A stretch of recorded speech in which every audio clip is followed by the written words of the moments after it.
কারণে এখানে আসা এবং কি হয়েছে ঘটনা? একটা ছোট্ট সমস্যা নিয়ে মানে এখানে হয়েছে ভুল বোঝাবুঝির মধ্যে।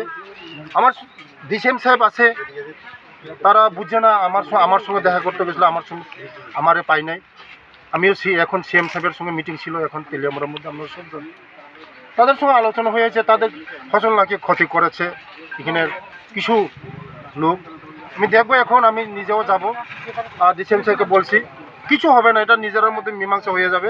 তাদের সঙ্গে কথা বলেছি, রাস্তা 10 হয়ে গেছে, তাদের সঙ্গে আলোচনা হয়েছে।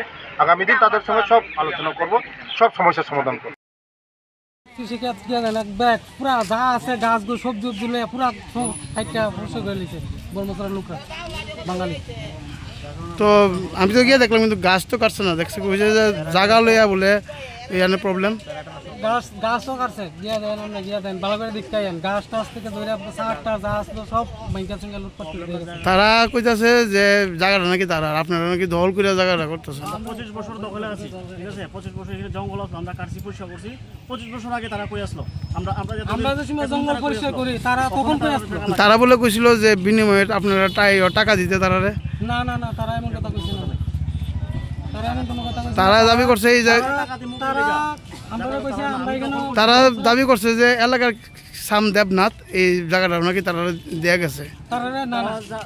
যারা দীর্ঘ 25 বছর আগে কোথায় আসলো, যারা আমরা ফসল করতেছি এতদিন ধরে, তো এর আগে দেওয়া তারা দাবি করছে না যে আমরা এই জায়গা আমরা আসলো, যে আমরা 25 বছর হিসেবে হঠাৎ করে তারা কইতেছে যে এই জায়গা আমরা টাকা দিলাম। কইছে পরশু দিনে হয়ে গেছে, বলছে এক টুম্বা করলে তোমরা 5000 টাকা করে দিতেইব।